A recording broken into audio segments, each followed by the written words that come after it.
very bright. This is the Black Powder Podcast, coming at you live and direct.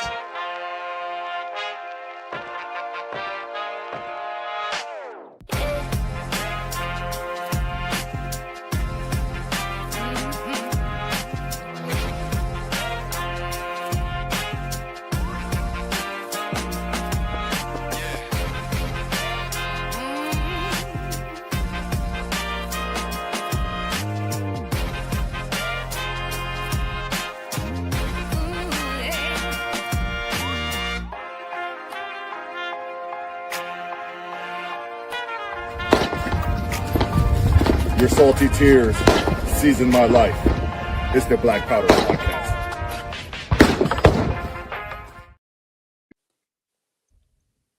Good evening.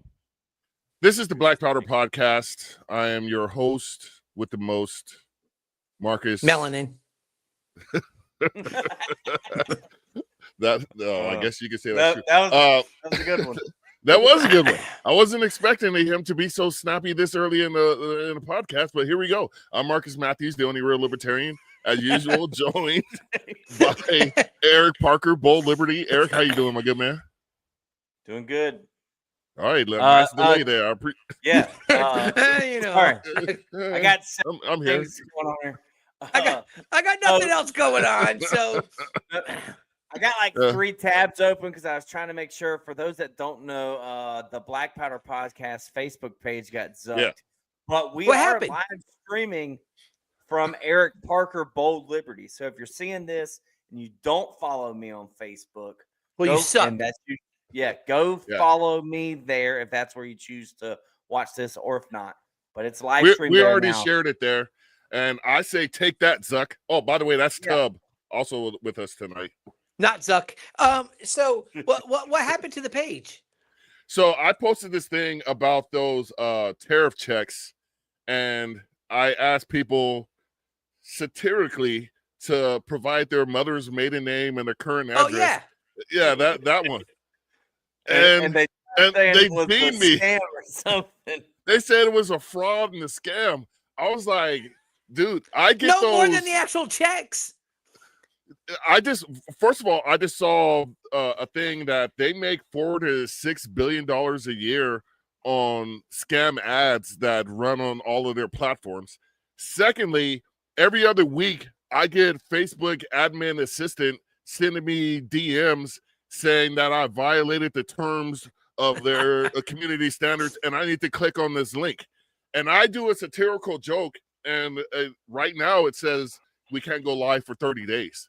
No, and we're no longer being monetized. And we're no were longer we being monetized already on Facebook? Well, I mean, making a little bit of change. We weren't making anything spectacular, but it was like helping covering the cost. Yeah, and they won't recommend us anymore.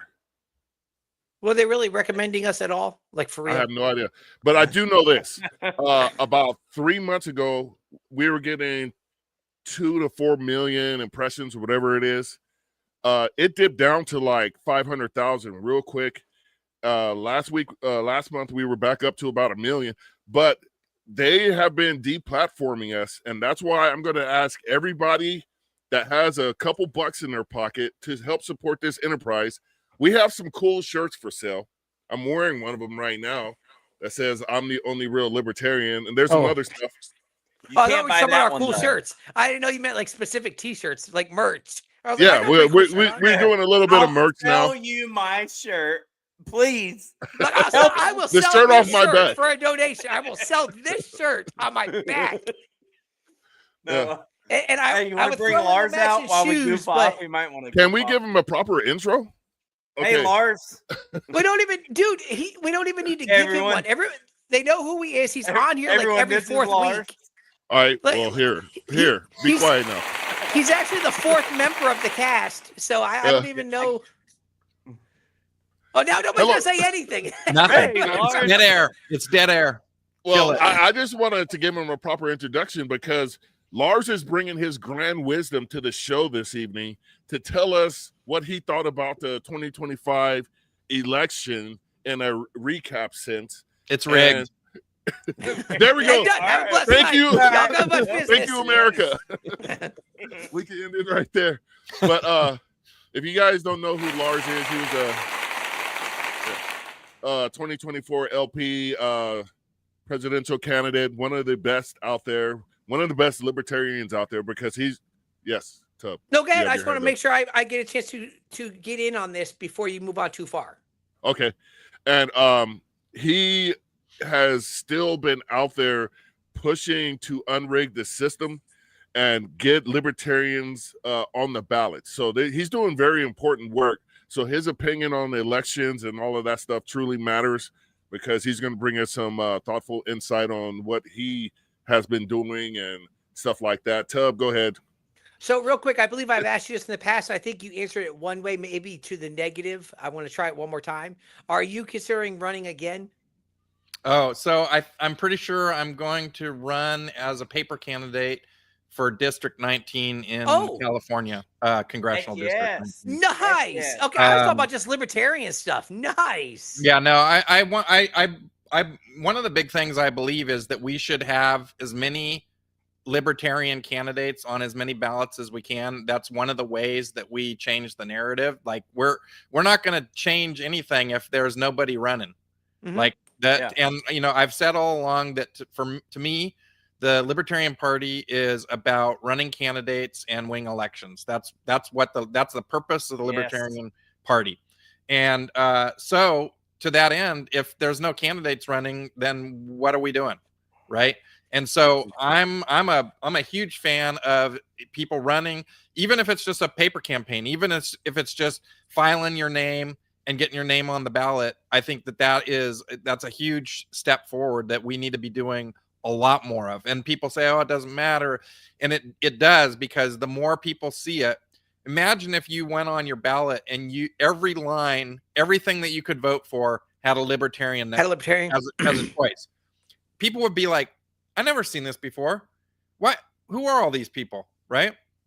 And maybe they wouldn't vote for us or whatever, but it's that whole thing that I was talking about in the campaign. I want people to Google what is a libertarian.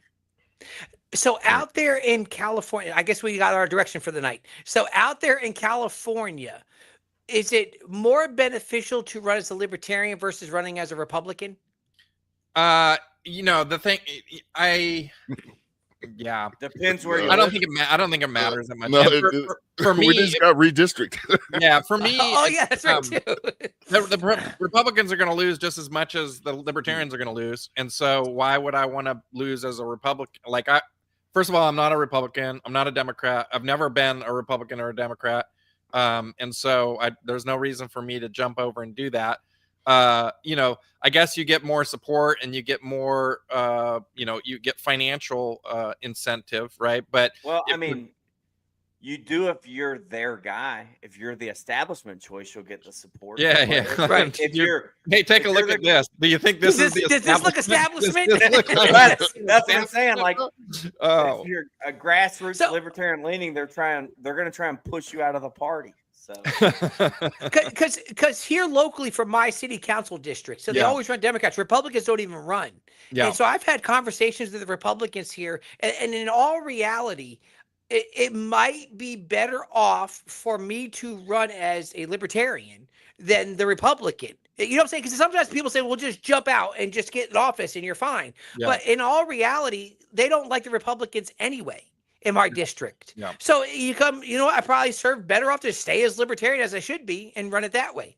Yeah. I think in like a race where it was like super close, like 1% margin either way, then, if you really wanted to win, then yeah, do that, I guess. But it's like, if you do that, you're just selling out. I mean, right. You're like, my whole thing is to abolish the parties as much as possible, make them as impotent as possible and non-relevant, because it's become more and more clear to me that the entire RNC and DNC are corrupt grifters that use their position to gain power and to gain financial influence, and they don't give a crap about the people that that they don't even represent the people that they're representing, first of all. And we see that through the gerrymandering that we just saw. You know, like they don't care. They have an 80% re-election rate in Congress, but a 20% approval rate.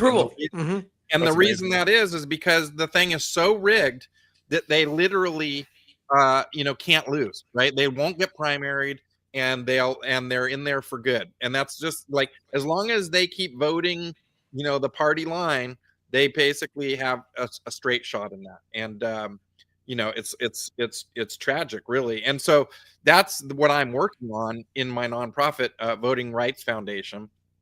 And essentially, I've two things. We want ballot access for everybody, equal ballot access, so that all candidates can get on the ballot, and it's the same rules for an independent or a libertarian or, you know, Republican and Democrat, same rules across the board. And so that, you know, that piece is good. And then I also am working hard on ending gerrymandering, because gerrymandering is gross, and it basically is stealing people's right to be represented, right? It's silencing people. And what I've come to the conclusion is that the answer to gerrymandering is proportional representation. That if we do proportional representation, there is no gerrymandering, because there's no more districts. It's just literally you vote for the people that you want to have represent you, right? And so that's a huge piece of it. And then for ballot access, I'm really pushing for open jungle primaries, where everybody just gets on the ballot. There's a very minimal level, and for all states, and you just meet that threshold and you're on the ballot. And then we get down to the winners of that primary, and the top 5 or the top 10 move on to the general election and are automatically placed on the ballot, because that's the people that the people chose, right? Those are the candidates that the people chose. And so that, we've been fighting for ballot access, which we need to do. But if we had open jungle primaries, that would fix the ballot access issue, right? So it's kind of like ending gerrymandering is proportional representation, and ending the ballot access gateway that they put on us is open jungle primaries. Don't you guys tend to get a lot of candidates out there in separate races anyway? Because it seems like every time we hear from you, you guys got like 50 candidates running for governor and all this other stuff. So is ballot access out there? What is it like? Okay, as an example, California is one of the worst states when it comes for, let's take president. For president, if you're an independent, if you're don't have party status, you have to get 200,000 signatures. Okay. And signature these days costs between $12 and $15. So you do the math. Just for California to get on the ballot, you need millions of dollars, and you multiply that by all the states. You need something like $20 million to run as an independent just to get on the ballot. Just to get on, right? And even if you have all that money and all the infrastructure and everything, you'll see what happens is what they did to RFK Jr. They'll just sue him off the ballot, or they'll find some loophole that they have and they just rig the game, right? And then here's the worst part of it is your recourse as that independent candidate is the court system, right? That's your recourse. That's like how you, if you feel like you've been wronged, you have to go to the court system and have the court system rule that you were wrong, right? But the problem is that the judges in the court system are appointed by the RNC and the DNC. And they're not going to rule against their party, because if they do that, they're not going to get appointed to the next level of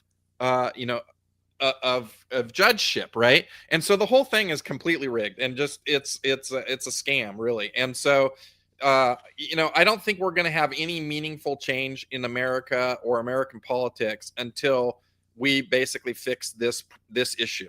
And that's why it's my number one issue, is because I don't see us, if we don't fix this, then eventually civil war. That's what I see happen. That's what I see the outcome. And so, because it's just getting more and more violent, people are getting more and more pissed off. They're getting more and more frustrated that their voices are silenced. They're not being heard. They're not being represented. And eventually, if you have no other recourse, people lead to violence, right?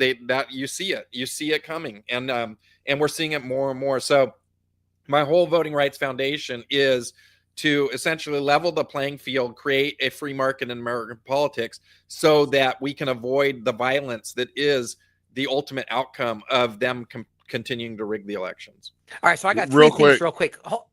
Well, I just wanted to, acknowledge the people that have chimed in. Jason Black, what's going on? Free chimed in, one of Tubbs' favorite people. Amity, I hate that guy. Amity, what's up? Let's see, King's Rat 54. We'll get to that because that's one of the topics tonight. Keep that one up, or bring that back up. Well, I'll bring that one back. We're going to get to that. So thank you very much. He says keep that one up, and he dips out. All right. So there's a couple things. One is, Marcus, what we were just talking about was being a candidate. I know that's foreign to you because exactly. So we were talking about what's like to be a candidate. And the other thing, did I just see that Eric is now commenting in the sections, and you're bringing up his comments for us to see? That's pretty awesome. That's a way to get your word in edgewise, right? You're like, hold on, I got to dip a minute and be a commenter. The guy said, this Jason Black, every time Lars says rigged, you gotta take a shot. Everybody's gonna be completely. It's gonna be a long night. I'm already. Hey, my cup's already empty. Before we get into all the stuff that we actually had him on for, Lars, that nonprofit, it's a nonprofit that you're running? Is it a nonprofit? Okay. Yeah, is that national, or are you focusing on California? No. Votingrights.com. So I sprung for the the good domain, votingrights.com. And it's a national activity. Basically, we're running ads in a number of states, educating people about proportional representation, about ballot access, about gerrymandering. We've been running these ads for almost a year now. And we have over 7,000 people, I believe, who have signed our petitions to be activists in these states. And so we're starting, basically a grassroots movement, to basically take action. And then I started another organization that is for lobbying and legislation, and we've crafted 50 state legislation for ballot access. That one's primarily around ballot access, and so it's to reduce ballot access laws in those states. We've identified 10 states that we feel like we can get the legislation in front of the legislator, and so that's what we're working hard on for that part too. I am currently look there's this. Yeah, we brought up the there's the site right there. Right there. Okay. Hey, Lars, real quick, bullet round here, real quick answer. How do you feel about ranked choice voting, and is that something y'all talk about? Make sure people are informed about it. Yeah. Is it not? I know there are other organizations that push for that, so maybe it's not needed from your organization, but just your thoughts real quick. Okay, so I personally think we should have some alternative method to the way that we vote right now. But our organization is not taking a stand on that because we really want to focus on these couple core issues, and we want it to be nonpartisan. And ranked choice voting tends to be sort of partisan at this point, and so we want to avoid that because we want both Democrats and Republicans to get on board with proportional representation. We're getting a little. I'm signing up right now. Yeah, I'm trying to figure out where that's coming from. The echo. Yeah. But is it Tub? I thought it was me. Well, yeah, it's probably Tub. I don't hear anything. I'm hearing something out of Tubbs area over there. Listen, everything about that is out of Florida, area. Florida man, always Florida mans. Real quick, sorry, my proportional representation. Can you explain to everyone that doesn't know what that is? Just real quick definition.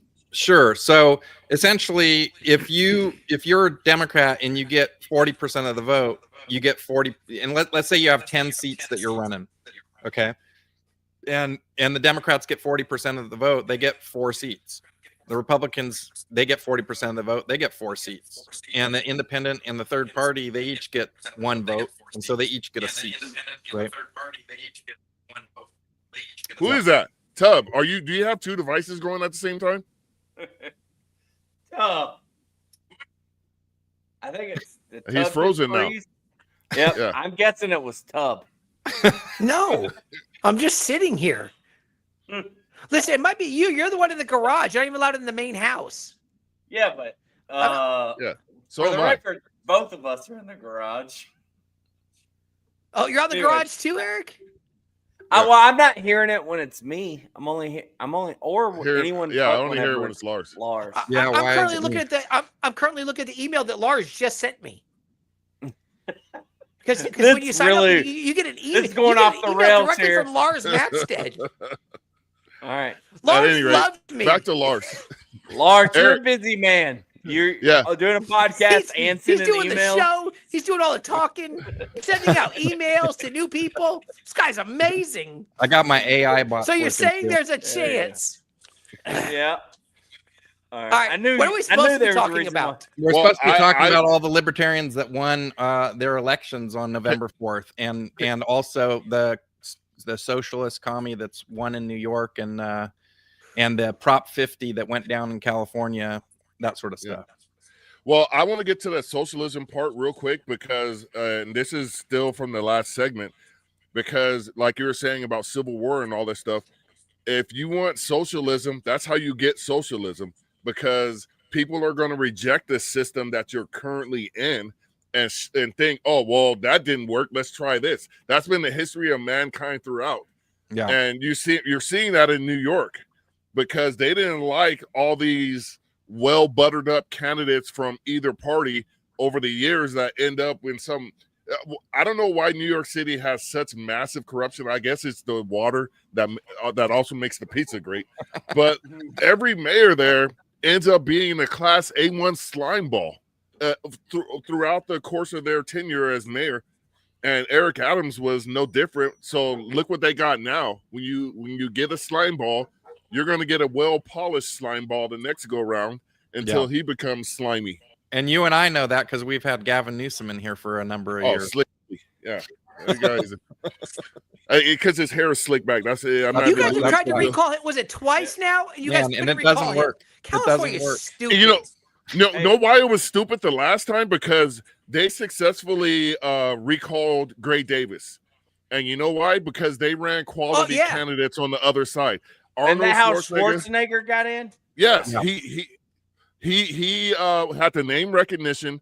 He talked common sense. So I hate that word in politics. Well, that phrase, why? Common sense, because it doesn't. Austrian, the economics. Well, you have a Terminator, but this go round they ran Larry Elder, who is a Trumpalite, Trumplican, and there's no way on God's green earth anybody associated with Trump will ever win anything statewide in the state of California. Yeah. It was absolutely stupid. And the early polls showed that Gavin Newsom was going to be recalled. The only problem was this was the guy they put up there forward when they had a whole bunch of other dudes that were, I forgot his name, somewhere in the Bakersfield area.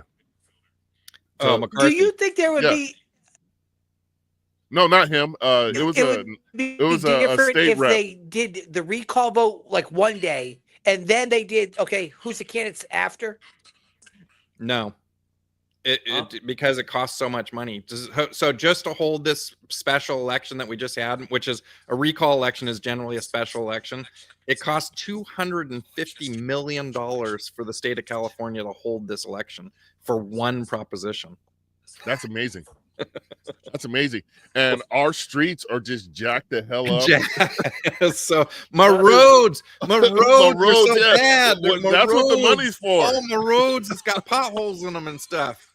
Yeah, not the right kind of potholes. Without government, how would my roads be good and fixed? Is Tub all right? Is he having a medical condition? I'm having a stroke. Medical emergency. I'm falling. I'm having just. Now I'm going to get told for mocking people. Yes, I can't do that. Go ahead. Yeah, this is in the 90s. That ended in the 90s. But I know. I'm looking at my microphone settings to see if I can adjust it. Yes, all right, the echo is loud on your mic. I'm just kidding. Nah, okay. So now? Is it better now? All right, so now we're going to get back on track once again. All these, Eric and I were talking about ADHD medicine in the pregame about this, and I think there needs to be that's what we should have been pre-gaming with. Yeah, Top needs extra.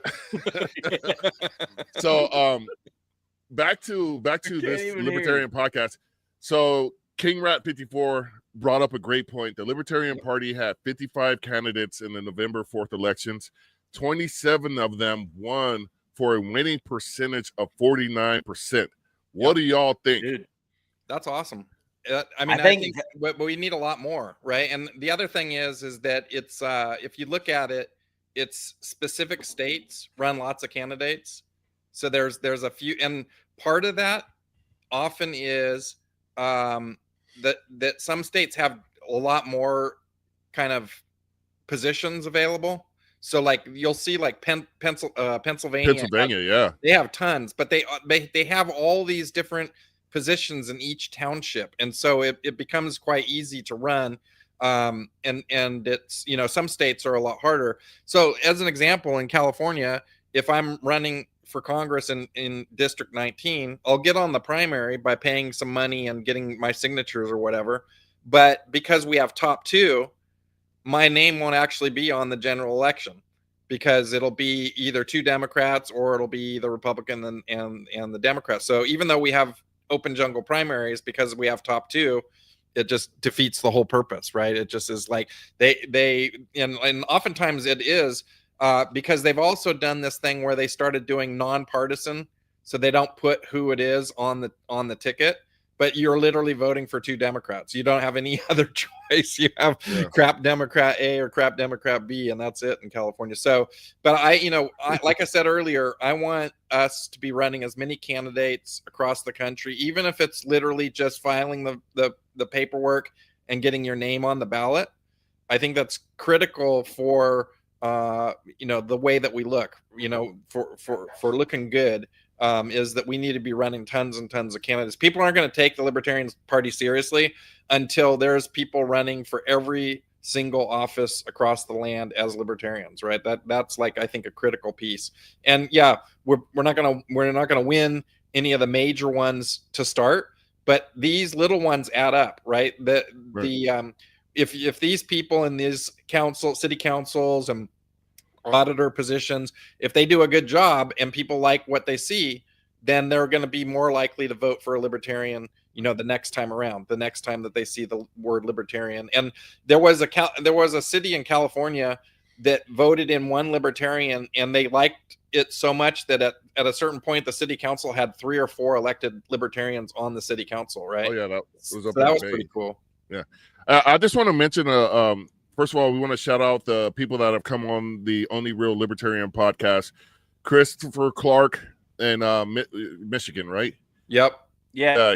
He came on. He won. Ryan Woodcraft out in El Paso, friend of the show, and Sam Yaskowitz in Junction City, Kansas. Yep. City Commission. So we take full and absolute credit for their electoral victories. You're welcome. Yeah. So I would like them to make sure you don't forget who you came to the dance with. Yeah. Make sure you buy a shirt because we're demonetized. We're broke now. Yeah. And also I want to say thanks to Eric, we found a bypass. Keys to the city. To the city. That's all we're asking. All right. Or a couple of city contracts. Either way, we'll work out the details at a later date.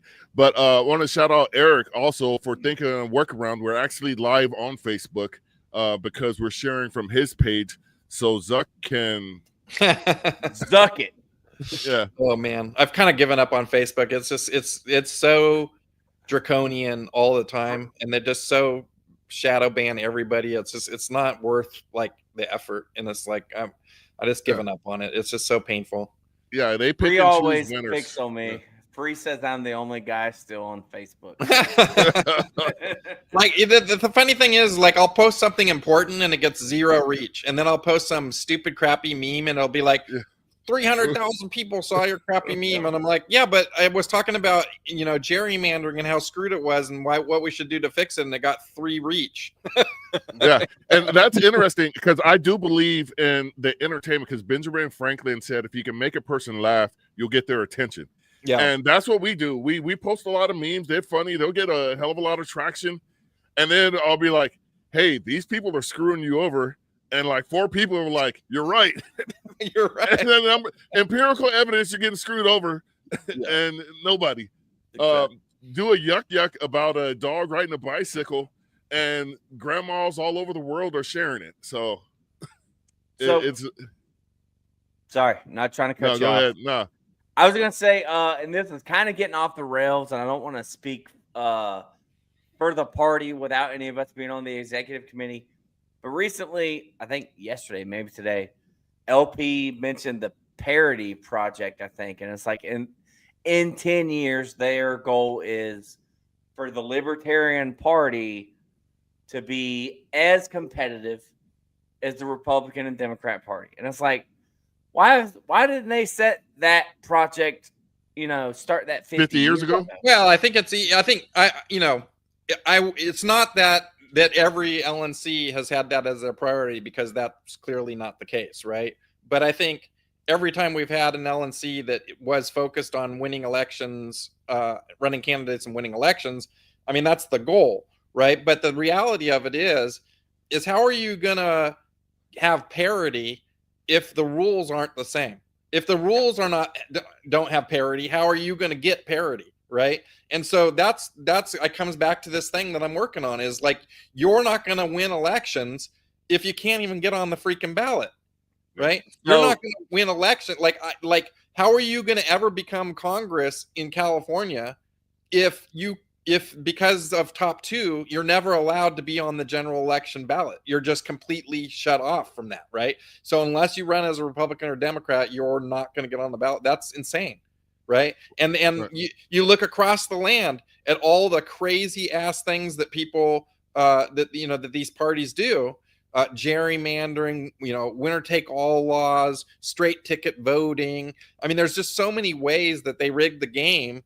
And we're not going to win elections until we change that, like in a major fashion, in my opinion. Well, Lars, you just brought up the only thing that Democrats and Republicans will agree on 100% of the time is not changing the system that brought them to power. I think they agree on one other thing. They agree that spending fiat currency that's printed out of thin air is the greatest gift of God ever to them, because no matter who's in office, that national debt just keeps going up and up and up, and they are going to run it until this thing completely falls off the rails. They are not going to fix this thing. And the Republicans will give you lip service that they're going to do something about it, and then they just go and they vote, for more spending, basically, just different spending. There's one thing I want to, before I pass it.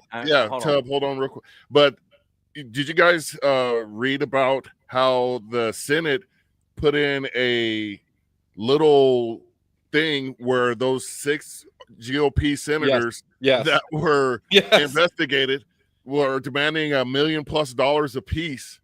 I mean, why not? Why not just do it up front now? I mean, that's honesty right there. That was snuck into the continuing resolution. Is that what you're saying, or is it not? Oh no, that's what the Senate put it in there. And I remember my dad grew up. Clean with a little grift. Yeah, just side of grift. My dad grew up in Alabama when it was bad Alabama, and he had told me one time, he's like, I have more respect for that Klanman because I know where he stands and he's honest with me than the dude that works across the hall from me that talks crap about me behind my back. So if they're going to steal our money from us, at least they're doing it up front in our face. And I don't like it, but I respect it. The problem is it was snuck into a 2,000-page spending bill. That's the problem. And good thing there are podcasts like us bringing it up, because I didn't know about it till just now, Marcus. So thank you. You're welcome. Tub, did you have a question? Does it really make a difference? Not really, but go ahead. All right. So, Lars, you're a pretty smart guy. We'll ignore the other one. Wow. So here's the question: when we can no longer sustain the debt, what happens? Well, it's basically it's a run on the bank. The bank is the United States of America. Basically, the people will just fail on the currency, right? They won't have belief in the currency anymore, and so the dollar will just basically tank. We'll have mega inflation, and likely the outcome is they'll just keep printing more money. right? That's usually what the central banks do when they have massive inflation. They just keep trying to get ahead of it by printing more. You've seen those pictures where people have wheelbarrows of cash, and it's basically worthless, right? They use it for fire. Yeah, they were burning the money because it was cheaper than burning the fuel that they needed to warm their houses. So, and I think, I met with Thomas Massey like a few months ago and had a conversation with him, and I asked him, I said, what, how's this going to end? Is it, do they address it in Congress? Do they address Social Security and the fact that that's bankrupt right now? Or, what's the thing? And he said, it's just going to basically go to the last day. And it's I don't know if you guys followed Detroit bankruptcy at all, but Detroit. Does anybody? I did. No, I followed it. I remember when it happened. It was the largest bankruptcy in the history of the United States in terms of a city, right? And a month before they went bankrupt, they were still giving out handouts to unions and to pension, public unions and that sort of thing. Oh yeah, you'll get more handouts, you'll get more that sort of thing. And then they went bankrupt and all the people got stuck holding the bag, basically, right? They were like, oh, you get 10 cents on the dollar on your pension that you thought was going to come here, and now you're going to keep working because you don't have any money saved up because we squandered it all, right? And so I think that's exactly what happens. But the difference is that America prints money, right? Detroit couldn't print more money, right? But America can print more money. And so basically what they're going to do is, instead of taxing people, they're going to use inflation as the tax. And it just devalues everything that you have, potentially, right? And so they steal the money from you through inflation and through the Cantillon effect. It is Tub. It's Tub. It's you. Tub. I just muted your mic. What is it doing? So, Lars, tell everybody how cool I was when you met me at the convention. And watch this. And I'm a mute Tub. You're good, mute Tub. Yeah, it actually was great finally meeting you, because we've had so many different podcasts together, and we got to bro down. And Marcus is like 60 feet tall if you don't know. So like, you walk in, you're like, oh shit, that guy's really big. He will mess you up. I'm only I'm not a violent person. I can't say that if I went to Jacksonville, because in Jacksonville you need to be ready at all times, because they yell Duval for some reason. but Tub, you can unmute your mic physically. We figured out in the settings. We could just turn you off whenever we want. I don't want to. This is like a Senate hearing now, where people are pressing that button because they don't want the. I'm sorry, it's broken. I can't respond. Tub made me forget my what my next question was. So Eric, you go ahead. You have nothing to contribute to this conversation anyway, Marcus.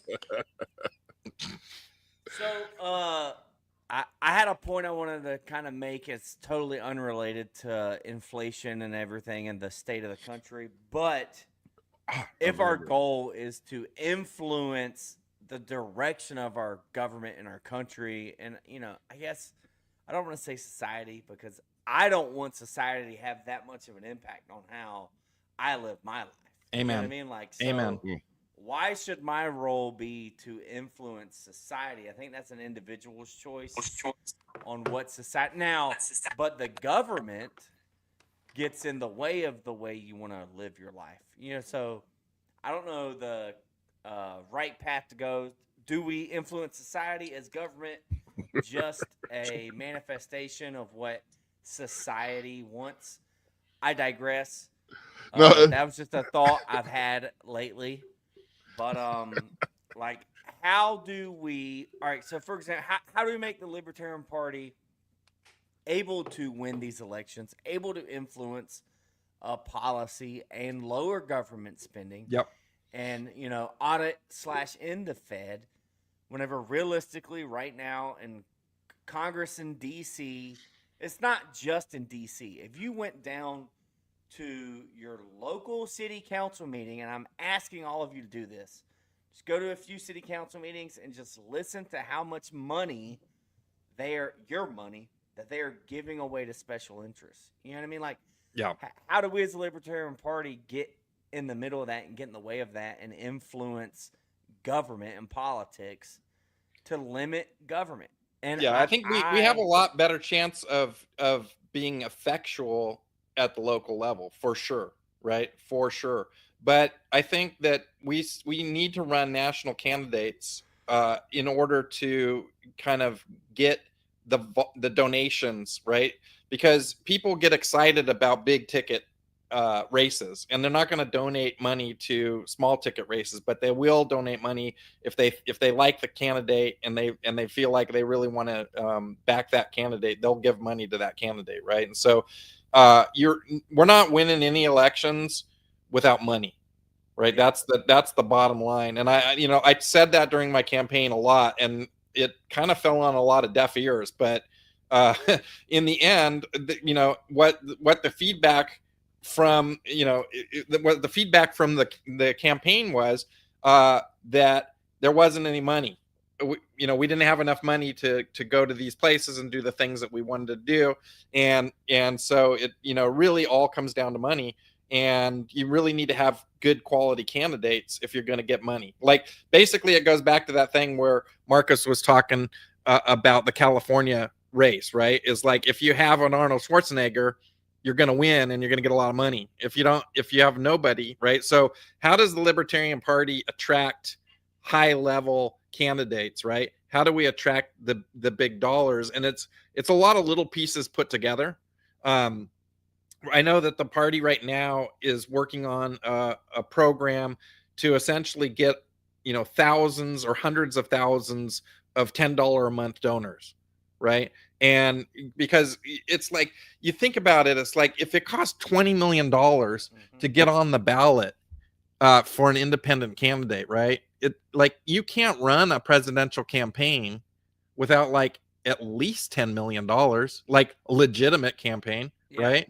I mean, I burned $1.2 million on my campaign, and it was like, I barely scratched the surface. Like I was like, I felt like it was, it was bare bones, it was bare bones. And it's like, I would have loved to have 10 or $15 million to like really do, some real outreach. And that money goes to, getting more people knowing about the Libertarian Party. The more money you got, the more people are going to know what the Libertarian Party is all about, right? And like, I reached millions and millions and millions of people with my ads, and it resonated with people, right?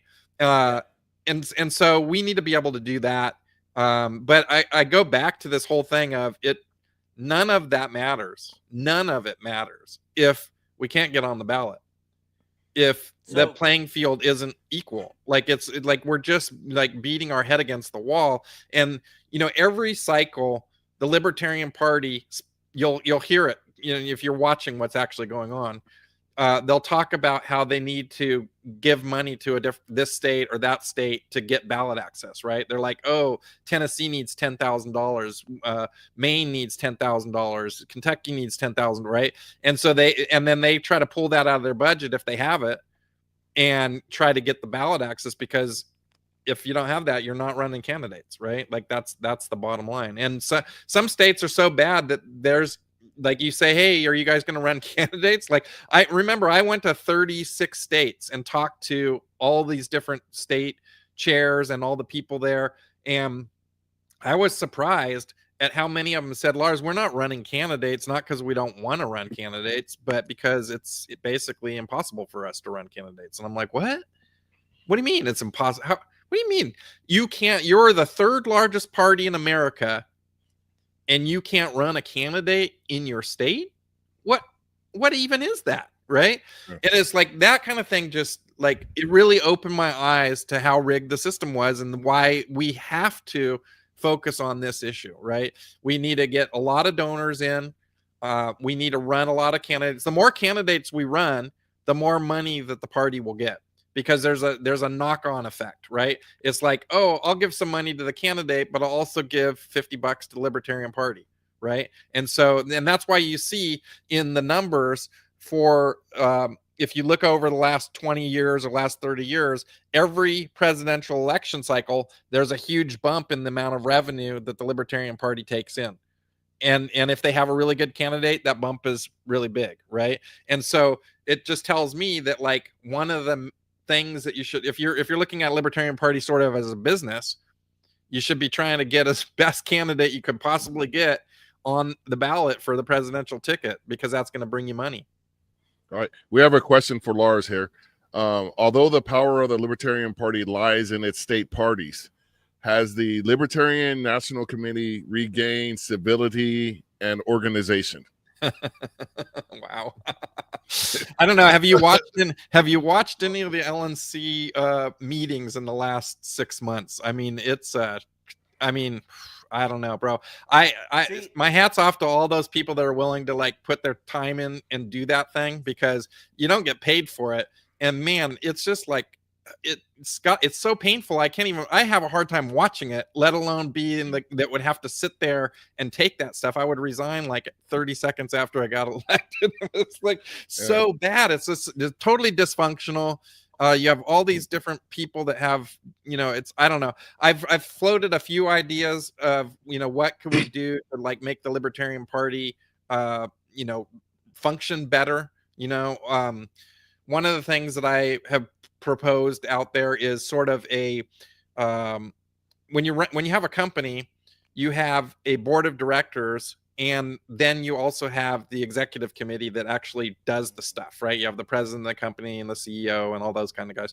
But you also have a board of directors, and the board of directors meets once a quarter or whatever, and they give the overall vision of what the thing's going to do. And then the executive committee goes and executes that, right? And the thing is that what I realize is we lose a lot of institutional knowledge every time we elect a new LNC. They do the same thing over and over and over again. There's probably 4 or 5 LNCs rotation where every one of them has tried to do something different with a CRM, right? For management, client management of the lists, right? And it's like, if they would just talk to the people that were from 4 LNCs ago, they would know what the problems were and why they didn't pick those things. And we need sort of an institutional knowledge. And I thought it would be good to have past chairs or past people from the LNC on the, I think chairs would probably be best, but on on the board of directors. I also kind of put forward this idea, and there's a lot of arguments for and against all these things, and so I'm not saying like this is like what we have to do or anything like that. It's just to get a discussion going. There's like 14 or 15 people on the LNC. I don't remember how many there are. There's a lot, right? And if you watch these meetings, it's a lot of time is wasted on personal vendettas and personal issues and not getting the business of the party done, kind of a thing. And so I think that a smaller board would be more loose, right? Would it be able to go faster and do more stuff than with a big party? But then there's other people that are like, no, we got to go the other direction, and we should have like 100 people on the LNC, right? And I'm like, well, I mean, I don't know. You guys probably went to the people who want less. We should put a lot of more people back into play again. Well, if you go to the national party and the national convention, and you saw like we spent like 30% of the time at the convention just counting votes. I mean, it's insane. It's like, so what a waste of everybody's time and energy. It's 2025. We have all kinds of ways of voting securely that can be tallied really quickly. It's like Congress often does an electronic vote. If they can do it, why can't we do it, right? Like if it's good enough for Congress, why can't we do it? If it's good enough, like there's when you own stocks and ETFs and stuff, they ask you to vote for the board members and all that kind of stuff. It turns out there's only like 6 companies that run all the elections for all the financial institutions in America, right? And they do it all through paper, mail-in ballot, or electronic voting. And like there's no fraud because they know how many shares you got and how many shares were voted, right? It's like I think there's ways to fix this, but I don't know. It's kind of like the national debt and the Social Security. I'm not sure that the government actually wants to fix it. I think they like this. I think they like it being broken because it allows them to manipulate it more, right? They're like, oh, and then they can dangle a carrot that they're going to somehow fix it, and then they never actually fix it, right? That's exactly what they do, because you can't run on your successes, because after that, because nobody has any more good ideas. So what you do is you sell the people the fear. Libertarians are failing in that regard because we're not selling you fear, we're selling you hope. And this I wanted to get to the Detroit thing real quick. Then I'll get to Tub. Relax. No, just keep going. Because I got nothing. I think I may have coined a new term here. I'm gonna toot my Zimbabweans in 10 minutes. I decided I could hang for a little bit, but okay. Just saying. But I call it Zimbabwean economics. Oh, your people? That's the first example, because I remember like a freaking bag of rice cost $1 million or whatever at one point there. But Zimbabwean economics is just a cliff. So when the United States gets to that cliff, I hope you have something. Everybody talks about gold and silver, but your ass better have some lead. So somebody doesn't come and take your 100%. gold. 100%. Absolutely. Lead is the most precious metal in bad economic times. Yes, 100%. Tub? No, forget it. I don't even know what it was now. Are we done? I didn't write it down. So are we covering New York City or not? Yeah, we can do that. Quick, Tub, go ahead. Yeah. All right. Let me just say this. All right. So I'm on the side of, and I've had a lengthy conversation with somebody about it last night. I'm on the side of let that city burn. Let them just let them figure it out. You got what you wanted. You voted that in. Best of luck to you. And then if one city can just completely crash in America, then we go, see, you had your chance. It doesn't work out. Now, the other side of this, the Democrats all came out. Look at us. Look what we did. If you really think about it, the elections that they won, there was no big surprises inside of it. Like nothing got flipped. Nothing. Just so I go. It's not absurd that any of the things the way that they went down in all reality. And so, how do we feel about my idea of letting New York City just burn and start over again? Well, start over again. Just it was a great experiment. Didn't work out. Yeah, well, we're gonna find out because it's going down, right? Like we don't have to let anything. It's just gonna happen. I honestly though, I think Mandami needs a lot of stuff from the governor in order to make his plans work, and she doesn't seem like she's interested in doing any of that stuff. So I think that he talks a lot. It reminds me. This is exactly what it reminds me of. Obama comes in and he's like, I'm going to get Medicare, medical for everybody, healthcare for everybody, right? We're going to pass healthcare for everyone. And we're going to do that through taxing the hell out of people and whatever. And so everybody starts freaking out. They're like, oh my goodness, Obama's going to take all my money and he's going to give Medicare to everybody. And it's like, it's all going to be screwed up or whatever. And then for the first 2 years of his, presidency, he didn't put it forward at all. He had both houses. He had both houses of Congress, and for 2 years he didn't even touch it. As soon as the Republicans won one of the houses, like whether it was the Senate or the Congress, then he puts forth his bill to push healthcare, right? And then he's like, "Oh man, I couldn't get it through because the Republicans were blocking me," and I'm like, "Wait. What? You just had 2 years to put through whatever you wanted to do and you didn't do it, right?" And so what I realized is that a lot of politicians, Trump did the same thing, and you'll see that if he loses in the midterms, I guarantee you he'll put all kinds of crazy stuff out there in the last 2 years that will never ever have any chance of passing because the Democrats are going to be blocking it, right? And then he yells about how bad the Democrats are and how he's got it all right now. He could be passing all kinds of crazy stuff. Is he passing, like, where's all the things, right? Where's all the things? They're doing executive orders. They don't, yes, but those get undone, right? That's not legislation. That's not like getting through stuff that's like legitimately going to stay, right? So I think this Mamdani thing, what's really going to happen is he talks all big, everybody gets all excited, and then he actually like he pulls off a couple of small things, and then nothing really changes in New York City. That's what I think is going to actually happen. And the thing is that they like this fear. They like you to live in this fear because it's great for fundraising, right? If I need money so that we can stop that bad commie Mondami from winning. That's why you need to donate money to me, right? If you don't donate money to me, the other bad guy's going to win and he's going to do bad things to you, right? But I think they just cover for each other and they play good cop, bad cop. You saw it in this opening of the government in this last week, right? 8 Democrats voted, right?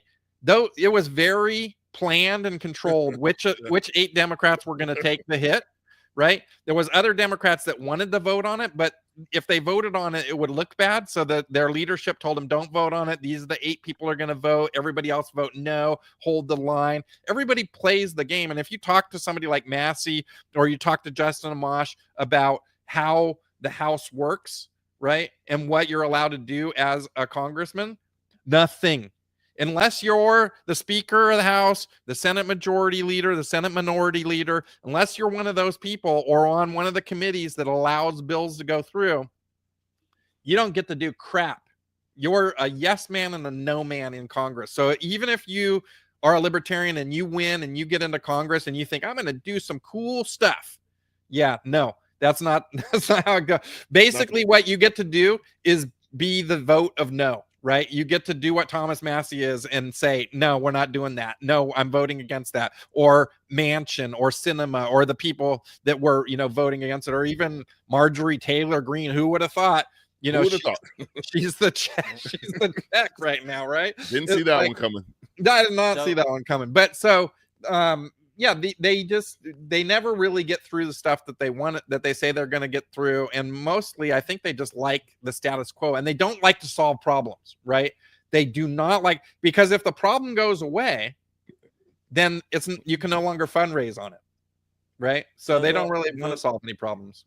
The Libertarian Party had a really good post yesterday about the Mamdani situation. And they said, and they shared an article from LP.org, but it says, every promise Zohran Mamdani made on his campaign tour, including freezing rents, making public transport free, levying brutal taxes on corporations, and more, was on its face a lie.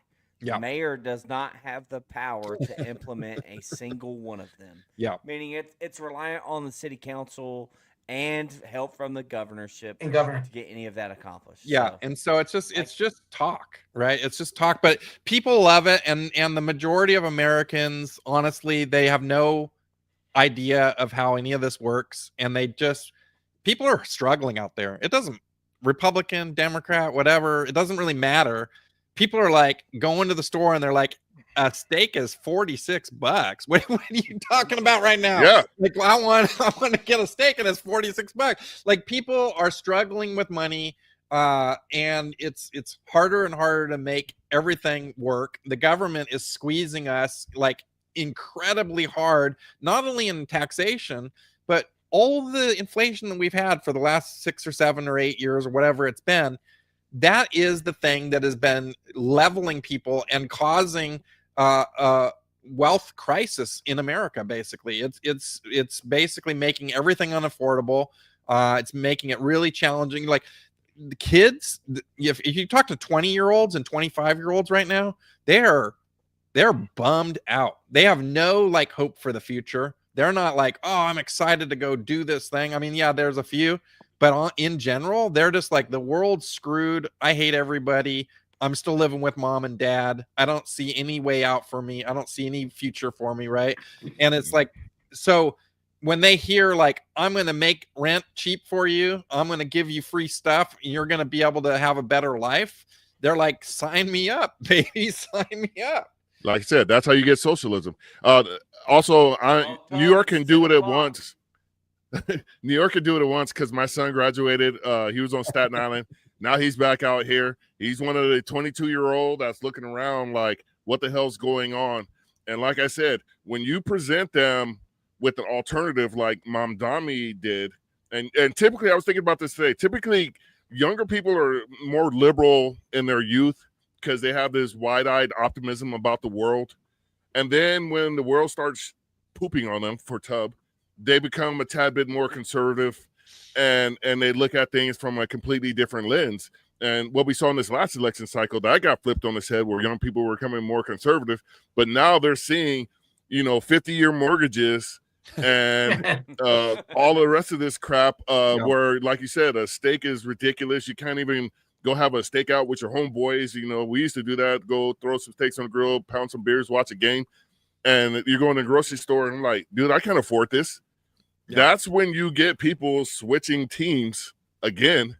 And that's what my greatest fear is. And that's why the Libertarian Party to me is so important. Yeah. Well, and Tub, if you gotta make your exiting statement, go ahead. And then I'll try to pick up where Marcus left off. All right. Hey, thanks, guys. Thanks, Lars. I'll talk to you later on. Lars, I appreciate you sending out an email directly to me during this time. We love you, Tub. No, you don't. Tub, love you. I appreciate you lying to me. Eric might. Marcus, not at all. Tub, call me tomorrow. Don't ghost me. We'll see how it goes. I make no promises. All right. So, bye, Tub. Marcus, that's a great point. And Lars, let us know if this runs over, if you got to go. No, I'm good. I'm good. I can stay for a little bit more. I wanted to say that I went to New York a few weeks back for a liberty kind of capitalism event, and I was staying on Times Square. And the final day that I was going to be leaving, I went into Times Square, and I was like, "Oh, it's no King's Day." Nice. Did you? So I spent about 2 hours standing, watching the people who were walking through, and like kind of looking at who they were and what their signs were and what they were protesting about and what they were pissed off about, because I think that's like super important. Like a lot of people would just like be like, "Oh, I'm not even gonna like be here because screw these people," or whatever. But like that's half of America or a third of America, and they've got a message that they're trying to get out. Their message was really like all over the map, right? Everybody, like they had all kinds of things. It was not a cohesive message other than they hate Trump. But it's like I saw signs that were anti-AI. I saw all kinds of signs for the Socialist Party of New York. I mean, a lot of signs for the Socialist Party in New York, and I found that interesting. But I saw a lot of people just like with signs that they just want to be free, right? There was like libertarian idea signs in there. There was things that I could relate to, right? There was like, there were signs about ending the Fed. Like this is in a like socialist Democrat like march, and there was people that were throwing out libertarian ideas. So it's like we need to capitalize on that, right? We need there's a vein of people that understand what's going on and why we're being oppressed and why our freedoms are being taken away, and we need to not turn those people away. Like we need to be able to bring those people in, even if they're not like fully libertarian or whatever. And the same on the right? Like we need to be able to bring people in on the issues that are important and not gatekeep so much, right? And it's like I just feel like we spend so much time gatekeeping. It's like I remember when I was growing up, I was really poor, and I lived in a poor area, but they had a country club, right? And I'd go and I'd drive by the country club. And the rich people live there. All the rich people live in the country club, man. I wish I was like a country club guy and like have some money and stuff, And then later on, I become successful or whatever. And I was driving by and I looked at the country club and it looked pretty shabby. It was like, it wasn't like all that I made it out to be. And I was like, oh man, these people are at the top of the bottom of the barrel. Yeah. You know what I mean? So like my standards were not set high, you know what I mean? But Yeah. we need to bring everybody in, and yeah, if people can get good candidates that people can appreciate, we're going to get wins. We're going to win elections, which is, I think, what we want to do, right? We want to influence the narrative in America. If we got 4 or 5 people in Congress that could be the no vote, the swing vote on everything, then the government, the other parties would have to basically negotiate with us, right? Because you wouldn't be able to get anything through unless you talk to the stupid libertarians. And honestly, there's probably like 6 or 8 or 10 people in Congress, in the House right now, that are like, will vote against their own party, right? But the only reason they're in a party is because that's the only way for them to win. But if they could have won as independents, they probably would have run as independents, right? And so that's going back to my whole thing, is like, we need to level the playing field so that they can run as independents and still have a shot at winning, because right now that doesn't exist. Yeah, I remember a couple weeks ago, Eric, I was telling you that we need to reach out to Democrats, because there's a lot of disenfranchised Democrats that probably have a noticeable, or not noticeable, but a sizable libertarian streak. They just don't understand the libertarian messaging. That's right. So if and that's kind of what I want to go here. And what gave me the idea is you talk about the back and forth of the way people voted. I'm curious to know if before these people who formerly voted Democrat decided to vote Trump, or vice versa in a former election, whatever, do you think they actually changed their voter registration also? And sometimes if you're politically informed or active, you will change your voter registration because you're telling the party, I'm not happy with the direction this party's going, right? That's my story. Like, I left the Republican Party and I registered Libertarian, and then I ran for office as a Libertarian. Yeah. So and that was intentional, because I saw the way the Republican Party was going, even in the state of Florida, even with the free state. And I was like, you're all heading towards big government. You know what I mean? Like, so I left. Now, I don't know what percentage of people decide I'm going to vote against my party, decide beforehand or after. I'm going to change my party registration, but that's public information. Yeah. If the Libertarian Party could access that and see that if they have their name, you might have their address, phone number, email, you could choose. I'm just saying, that pendulum swinging. What if you grab them before or right after they switched? Yeah. And you said, hey, we know you changed from Republican to Democrat. Have you considered the Libertarian Party? Or, hey, the other way, we saw you went Democrat to Republican. Have you considered the Libertarian Party? Like, there's probably a large portion of a voting block there. And then we also need to be reaching out to registered, I know you're going to say, what? Registered independents. A lot of people show up and check independent on their ballot, on their voter registration, don't realize that's the independent party. So we should be reaching out to them. We should be reaching out to the EPA candidates. So one thing that I sort of pitched to the LNC, and I think they're working on, is that there's low-hanging fruit. And the low-hanging fruit is there's 700,000 registered libertarians already. Okay.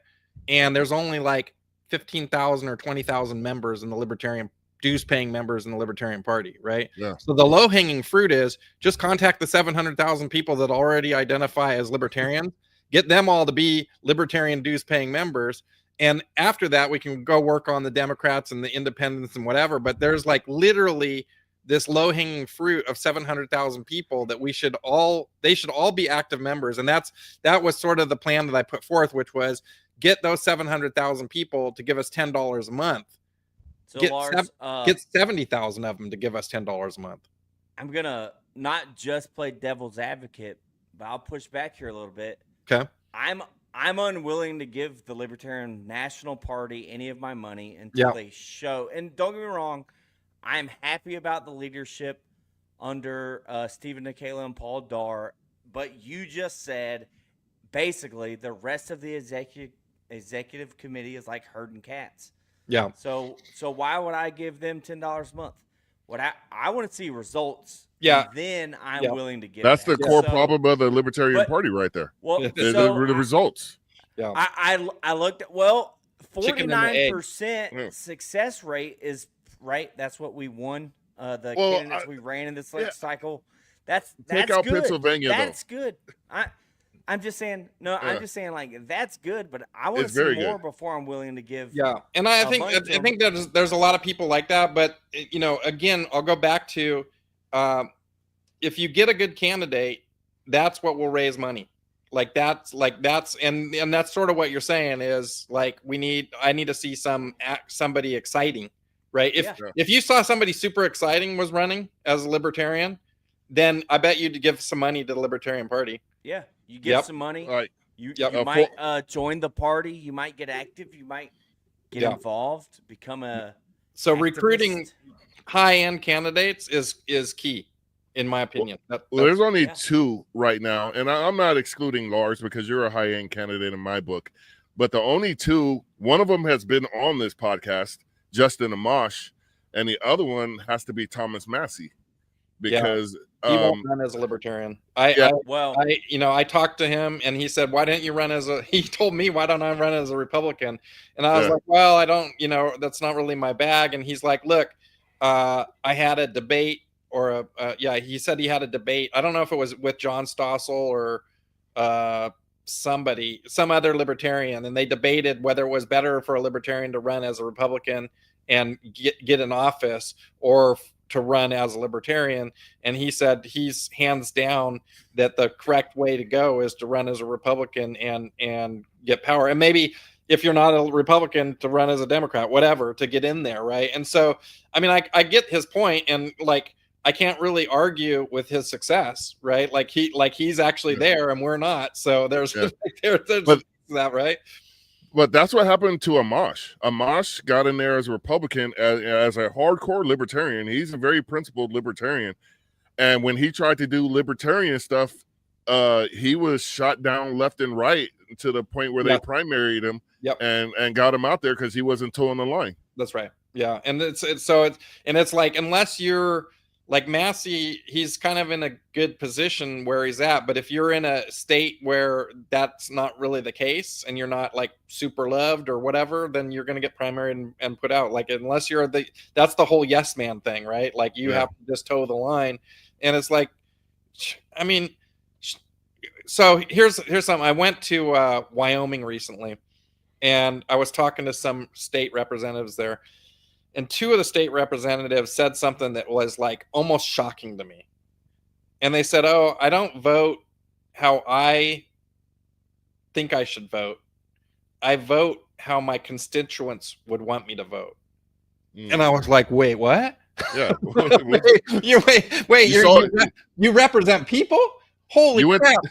You went to Wyoming and saw a unicorn. Could you imagine if everybody in Congress voted what their constituents wanted? And not what the party wanted? Oh, America would be so much better off. That'd be amazing. That would be absolutely amazing. Well, I've always believed this, and not always, but I believe this for a long time. Every federal law should have a expiration date on it. Yeah, because if it's a if it's a good law, that's right. Yeah, and that's one way of doing it within the system, but we're not going to get that either. It just amazes me because you're not the only one that said that. There was, I think it was Michael White said that when he talked to the state rep people, they said, we would love you to be in there because you're going to read the bills. They just hand us the card to tell us how to vote on the bill, and they don't actually read anything. That's right. Because there's such a disconnect. And, I say this almost every episode. Every industry, business interest, corporation, whatever it is, has a representative in Washington, D.C. and every state capital except the American people. Yeah. We don't have anybody that truly represents us. And like we pounded this point, even your representatives don't represent you. They represent not. So And Marcus, you said that last week. I didn't get a chance, and I think maybe during our debate, if it was last week. But I want to push back a little. There are lobbyist legislation days, is what they call it, at least at the state level. So I get it. Like at Congress, it'd be awesome if they opened up Congress, so you could just walk in. There'd be a line out the door because we're all freaking pissed off. You know what I mean? Yeah. But they do have that at least here in North Carolina at the state level. That's a week or two where you can go, and usually there are topics and it's scheduled out. You can knock on your representative's door and talk to him, but you're probably only going to get his ear for about 2 minutes before if you're lucky. I got to see the next guy. You know what I mean? If you're lucky. So, but that that is what we got right now, you right? Go down there and be like, hey, we're pushing for constitutional carry. Like there will be an organization probably leading that, and you can show up and you can lobby. Yeah. At least at the state level. And I think, technically that's what we're supposed to be doing with our Congress people is if you have a grief with the government, you go to your congressman, your senator or your congressman, and you say, hey, I got this thing. I write to my Congress people all the time. I don't think I've ever gotten a response. Like I send them emails all the time, but my emails are almost always opposite of whatever their belief system is. It's always like I hear what you're saying and I'm disagree. I wrote to the chick that's my state rep here that I was pissed off about Prop 50 and that it was silencing people and that Democrats shouldn't be silencing people. It's like it's wrong when the Republicans do it. It's wrong when the Democrats do it, and you guys should be at a higher level than that, and you're silencing people. And then the next day I saw her on TV and she's like spearheading with fucking Newsom. They're like, this is the woman that's in charge of running the whole thing. And I'm like, yeah, my email went nowhere quick. Nowhere. So that makes sense. And that's one thing about, and we kind of talked about, like attacking at the local level. If you get 100 people, and I've said this before, you have an issue locally, you all get the same color shirt, and you go take up 100 seats at your city council meeting, and then during the public comments portion where you each get 3 minutes to talk, you have a script, and you just pass it to each other. You stick your speaker cards in. If you've never been, this is how it works. You turn in your speaker cards. I want to speak on this issue, and it could be public comments portion, whatever, is open to anyone. But I'm just saying, if you get a block of voters that go up there and speak on the same issue, 100 people, those people are going to notice locally. Now, you can't necessarily do that at the state. You need really thousands of people at the state and millions hundreds of thousands. It really depends on the issue, right? Like some issues are hot topics and you'll get tons and tons of people that show up. But for the general day-to-day stuff, like no one shows up at the city council meeting.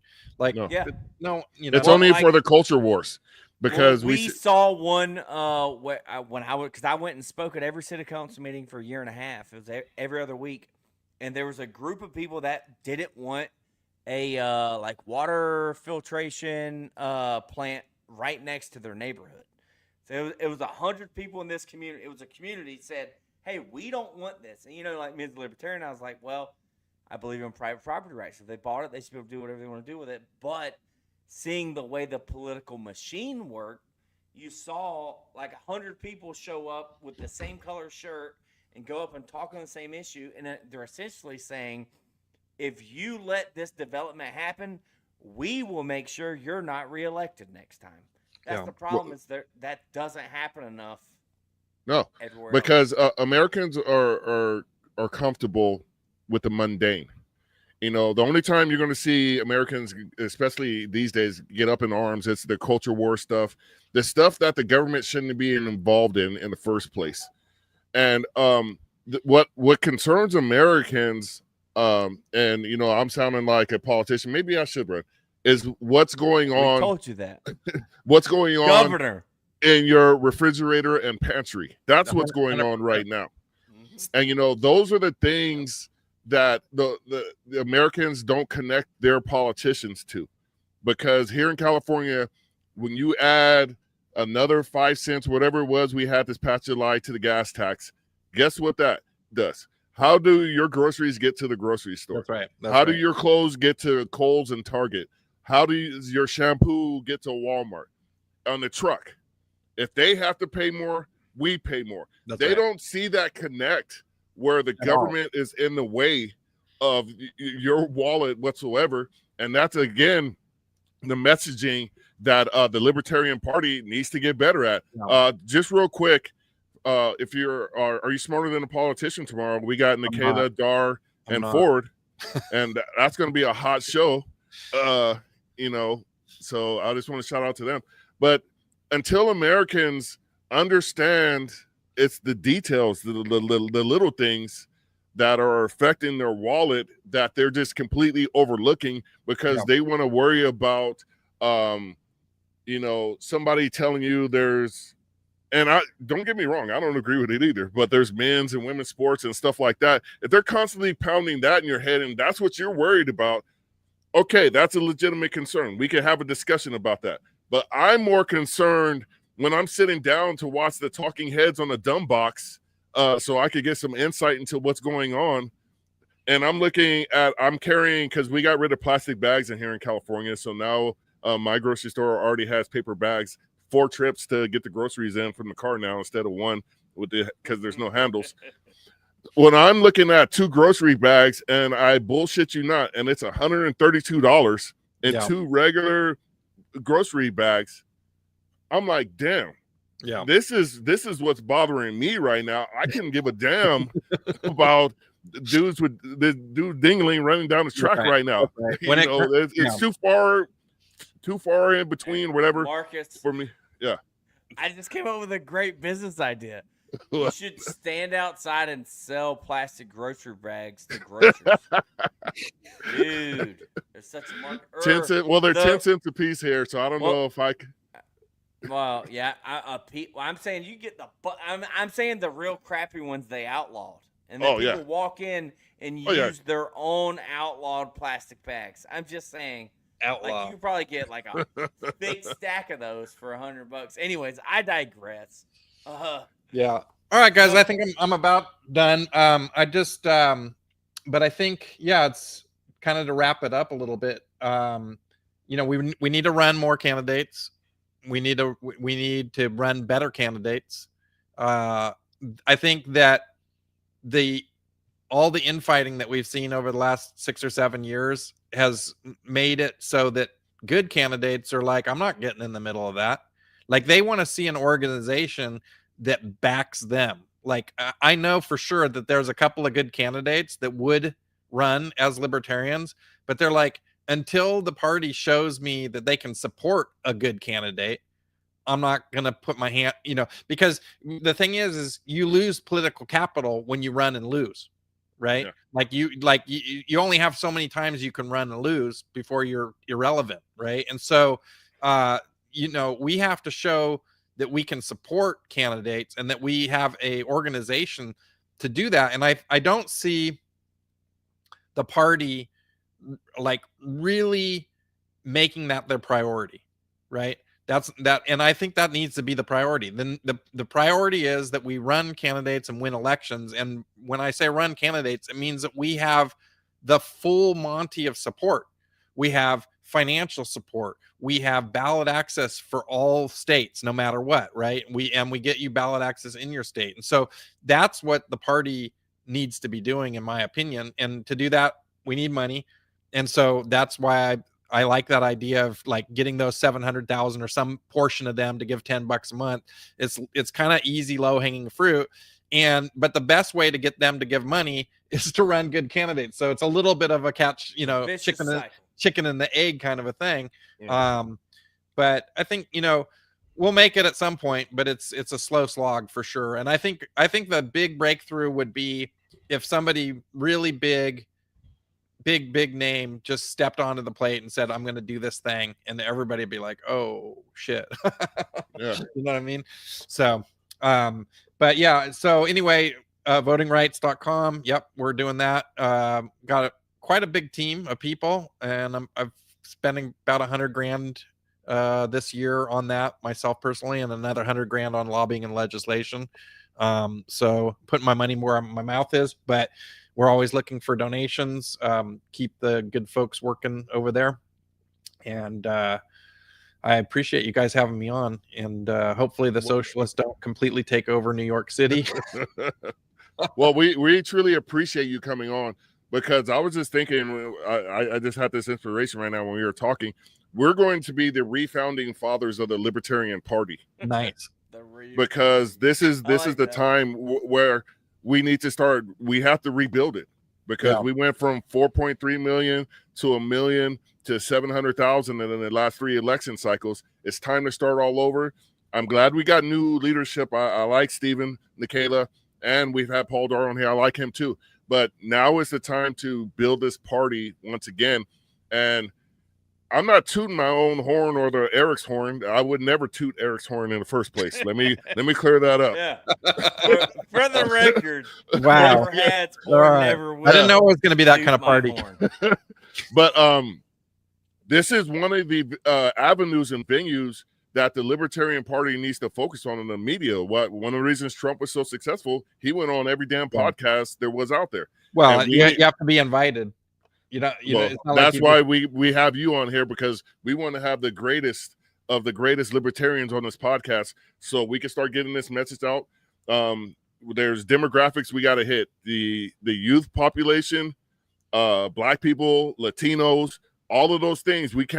I can't stand out because I'm tall at a libertarian convention. I'm gonna put it out there like that.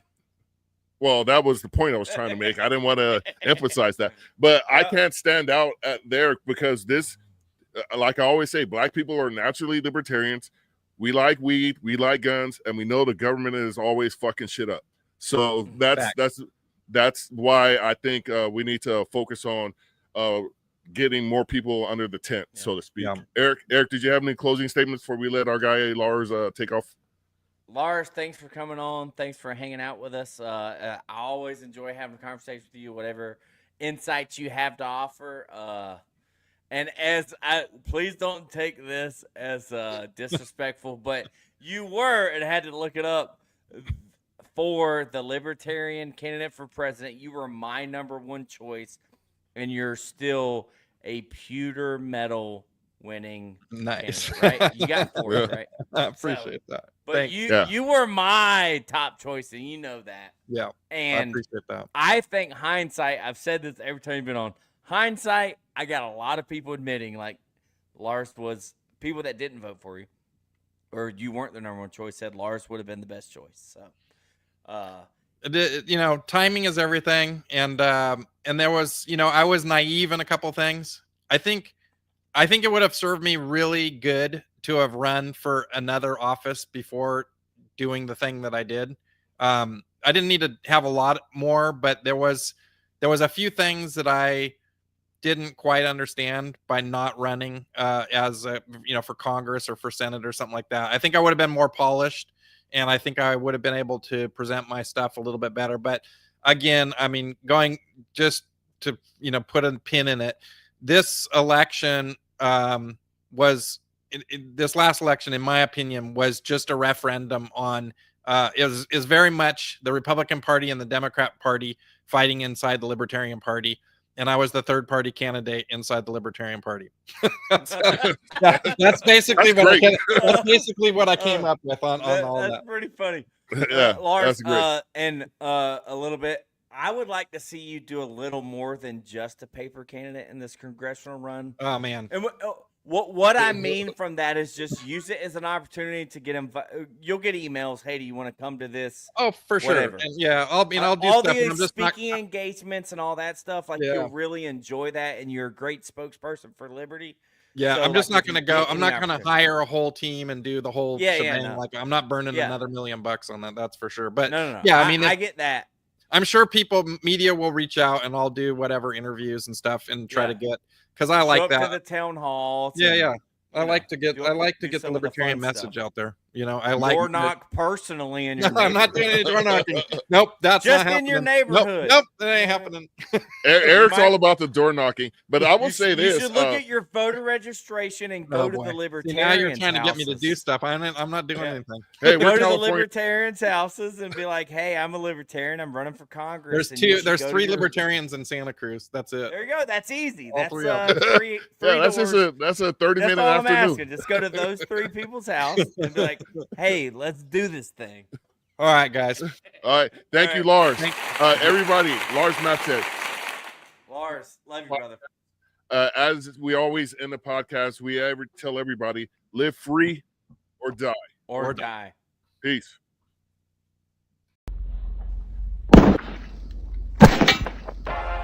This is the Black Powder Podcast, coming at you live and direct.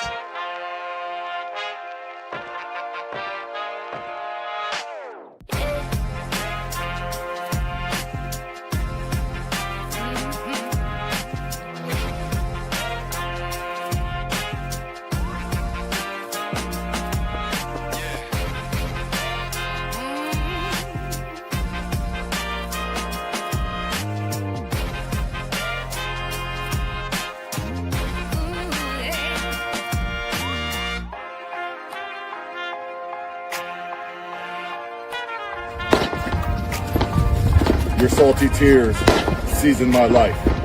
It's the Black Powder Podcast.